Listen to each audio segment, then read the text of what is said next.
21ရက်နေ့ကမြန်မာအလင်းနဲ့ဂျေးမုံသတင်းစာမှာပညာရေးဝန်ကြီးဌာနထုတ်ပြန်လိုက်တဲ့ placement test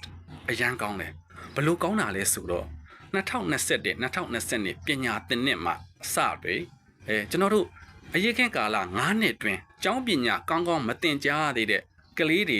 ကိုသူတို့ရဲ့အရေးချင်းကိုစစ်ပြီးအသက်အရွယ်အလိုက်ပညာသင်ကြားခွင့်ပြုမယ်အတန်းတင်ဆောင်ဝဲပေါ့ဗျာအသက်15နှစ်ထိရတယ်အဲ့တော့မိတ်ဆွေတို့ရဲ့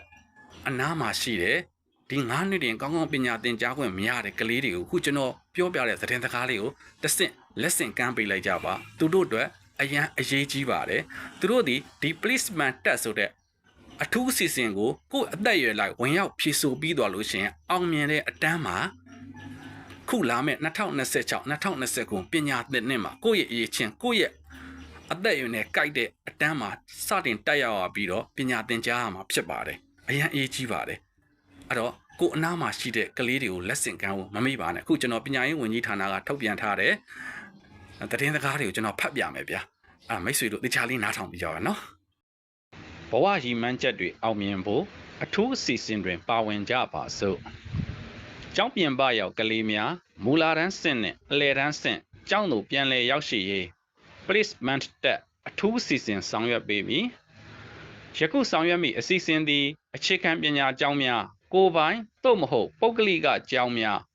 ဖုံးတော်ကြီးတင်ပညာရေးကျောင်းများမှာအကြောင်းအမျိုးမျိုးကြောင့်2021-2022ပညာသင်နှစ်မှာစ၍ကျောင်းပြင်ပသို့ရောက်ရှိခဲ့သည့်ကျောင်းသားများကိုပညာအရေးချင်းအရသော၎င်းအသက်အရွယ်အရသော၎င်းသင်လျော်ကိုက်ညီသည့်အတန်းတွင်တက်ရောက်သင်ယူနိုင်ရန်စီစဉ်ဆောင်ရွက်ပေးသည့်အရေးချင်းစစ်စာမေးပွဲဖြစ်ပါသည်ဤအစီအစဉ်ကိုတနိုင်ငံလုံးအတိုင်းအတာဖြင့်အောက်ပါအစီအစဉ်တိုင်းကြဲကြဲပြန့်ပြန့်ဆောင်ရွက်သွားပါမည်စစ်ဆေးမီအတန်းများအခြေခံပညာမူလာတန်းဆင့် grade 1 2 3 4 5နဲ့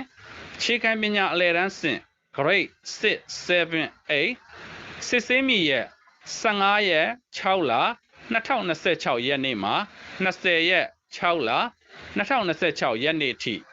စစ်ဆေးမိနေရာတိုက်ဆိုင်ရာမြို့နယ်ပညာရေးမှူးရုံးကသတ်မှတ်သည့်စာစစ်ဌာနများအခြေခံပညာကျောင်းများ placement တက်အထူးစီစဉ်ကိုအခြေခံပညာကျောင်းများကိုယ်ပိုင်သို့မဟုတ်ပုဂ္ဂလိကကျောင်းများဖုံးတော်ကြီးတင်ပညာရေးကျောင်းများတွင်တက်ရောက်ခဲ့ဘူးပြီးအသက်15နှစ်အထက်မကျော်လွန်သည့်ကလေးများအားလုံးအကျုံးဝင်မည်ဖြစ်ပါသည်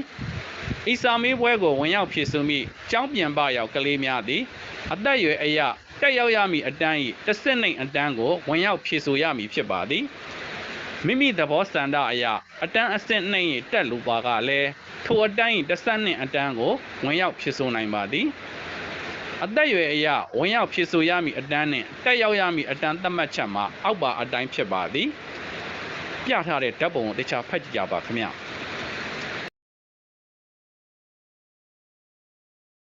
placement တက်အထူးစီစဉ်ဝင်ရောက်ဖြည့်ဆို့ပြီးအတန်းတက်ရောက်ခွင့်ရရှိသူများစာရင်းကိုတရက်9လ2026ရက်နေ့တွင်တနိုင်ငံလုံးတပြိုင်တည်းထုတ်ပြန်ကြေညာသွားပါမည်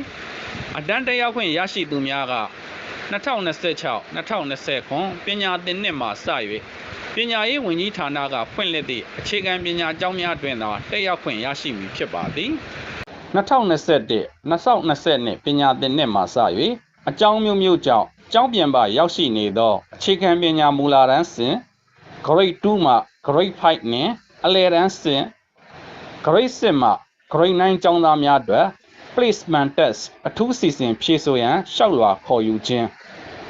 1လျှောက်ထားသူသည်အခြေခံပညာကျောင်းသို့မဟုတ်ကိုယ်ပိုင်ကျောင်းသို့မဟုတ်ဖုံးတော်ကြီးတင်ပညာရေးကျောင်းများတွင်ပညာသင်ယူခဲ့ဘူးသူဖြစ်ရမည်2လျှောက်ထားသူသည်မိမိနောက်ဆုံးတက်ရောက်ခဲ့သည့်ကျောင်းမှနောက်ဆုံးအောင်မြင်ခဲ့သည့်အတန်းအတွက်ကျောင်းထောက်ခံချက်မူရင်းသို့မဟုတ်မိတ္တူအမှန်ပူးတွဲတင်ပြရမည်နံပါတ်3ကျောင်းထောက်ခံချက်မူရင်းသို့မဟုတ်မိတ္တူအမှန်တင်ပြနိုင်ခြင်းမရှိပါကအရေးပေါ်အခြေအနေကြေညာထားသောမြို့နယ်တွင်ရှိကျောင်းတွင်တက်ရောက်ခဲ့သည့်ကျောင်းသားဖြစ်ကြောင်းအထောက်အထားအရေးပေါ်အခြေအနေကြေညာထားသောမြို့နယ်မှာအမှန်တကယ်ပြောင်းရွှေ့နေထိုင်သူဖြစ်ကြောင်းရက်ကွက်ကြေးရွာအုပ်ချုပ်ရေးမှူး၏ထောက်ခံချက်ပူးတွဲတင်ပြရမည်4လျှောက်ထားသူသည် မိမိအသက်အရွယ်အရတက်ရောက်သင်ယူရမည့်အတန်း၏တစ်စစ်နှိမ်အတန်း placement test ကိုဖြေဆိုရမည်ဥပမာအသက်အရွယ်အရ grade 9တက်ရောက်ရမည့်ကျောင်းသားသည် grade 8ကိုဖြေဆိုရမည်ငါလျှောက်ထားသူသည်အသက်အရွယ်အရတက်ရောက်ရမည့်အတန်း၏အစစ်နှိမ်အတန်းကိုတက်ရောက်လိုပါကလည်း၎င်းတန်း၏တန်းတစ်စစ်နှိမ်အတန်းကိုဖြေဆိုရမည်ဥပမာအသက်အရွယ်အရ grade 9တက်ရောက်ရမည့်ကျောင်းသားသည်မိမိစံတအရ grade 7ကိုသာတက်ရောက်လိုပါက grade 6ကိုဖြေဆိုရမည်6လျှောက်ထားသူသည် placement test ကြာရှုံးပါကမိမိဖြေဆိုသည့်အတန်းသို့သာတက်ရောက်သင်ယူရမည်ခွန်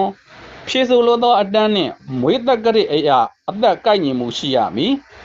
ကျောင်းသားသည်အသက်အရွယ်အရရောက်ရှိရမည့်အတန်းထက်အစစ်နှိမ်အတန်းကိုဖြေဆိုလိုပါကလည်းလက်ခံရမည်8မွေးသက်ကြိအတွက်မွေးစရင်သို့မဟုတ်အသက်အတွက်ထောက်ခံချက်အိမ်ထောင်သူစရင်မူရင်းပြ၍မိတ္တူကိုပူးတွဲတင်ပြရမည်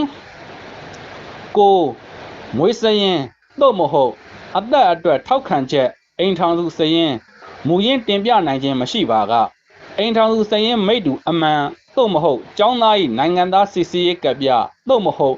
သက်ဆိုင်ရာမြို့နယ်ကျန်းမာရေးဌာန၏အသက်ဖော်ပြထားသောကျန်းမာကြောင်းစိတ်ထောက်ခံချက်ပူးတွဲတင်ပြရမည်10 placement test အထူးစီစဉ်ဖြေဆိုခွင့်လျှောက်လွှာများကိုမြို့နယ်ပညာရေးမှူးရုံးများတွင်22ရက်5လ2026ရက်နေ့မှစ၍ပိတ်ရက်မရှိအခမဲ့ထုတ်ယူပြီး9ရက်6လ2026ရက်နေ့ရုံးချိန်နောက်ဆုံးထား၍မြို့နယ်ပညာရေးမှူးရုံးများသို့ပြန်လည်တင်သွင်းလျှောက်ထားရမည်17 placement test အထူးစီစဉ်ကိုသက်ဆိုင်ရာမြို့နယ်ပညာရေးမှူးရုံးအစီအစဉ်ဖြင့်သတ်မှတ်ထားသည့်စာစစ်ဌာနများတွင်15ရက်6လ2026ရက်နေ့မှ20ရက်6လ2026ရက်နေ့အတွင်းဖြေဆိုရမည်ဖြစ်ပြီးဖြေဆိုရမည့်အစီအစဉ်နှင့်အသေးစိတ်အချက်လက်များကိုလျှောက်လွှာထုတ်ယူတင်သွင်းခဲ့သည့်မြို့နယ်ပညာရေးမှူးရုံးများတွင်ဆက်သွယ်စုံစမ်း၍အစီအစဉ်တိုင်းဝင်ရောက်ဖြေဆိုရမည်စနစ်ပညာရေးဝန်ကြီးဌာနမှထုတ်ပေးထားသည့်သတ်မှတ်လျှောက်လွှာအတိုင်းပြည့်စုံစွာဖြည့်ဆွတ်ရမည်ပြည့်စုံမှုမရှိသောလျှောက်လွှာများဖြင့်လျှောက်ထားပါကလျှောက်ထားမှုအားပယ်ဖြတ်မည်ဖြစ်သည်73လျှောက်လွှာသတ်မှတ်ရအတွင်တင်ပြနိုင်မှုမရှိခြင်းနှင့်သတ်မှတ်နေရာတွင်ဖြည့်ဆို့နိုင်ခြင်းမရှိပါကဖြည့်ဆို့သူစရင်မှပယ်ဖြတ်ခြင်းကိုလိုက်နာရမည်14 placement test အထူးစီစဉ်ဖြည့်ဆို့သည့်နေ့ရက်များတွင်ပညာရေးဝန်ကြီးဌာနကသတ်မှတ်ထားသောကျောင်းဝတ်စုံအဖြူအစိမ်းကိုဝတ်ဆင်ရမည်လျှောက်ထားသူ15လျှောက်ထားသူသည်အတန်းတက်ရောက်ခွင့်ရရှိပါက2026-2029ပညာသင်နှစ်တွင်အခြေခံပညာကျောင်းများ၌သာတက်ရောက်ပညာသင်ယူရမည်အခြေခံပညာဦးစီးဌာနအခုကျွန်တော်ဖတ်ပြတာတွေကိုအစအဆုံးသိချာနားထောင်လိုက်ပြီးဆိုရင် placement test အထူးစီစဉ်ကိုဝင်ရောက်ဖြေဆိုဖို့အတွက်ဘာတွေလိုအပ်တယ်ဘယ်လိုလုပ်ရမလဲဆိုတာကိုအစီအစဉ်အားလုံးသိသွားလောက်ပြီလို့ကျွန်တော်ထင်ပါတယ်ခင်ဗျအဆုံးထိနားထောင်ပေးလို့အားလုံးကိုကျေးဇူးတင်ပါတယ်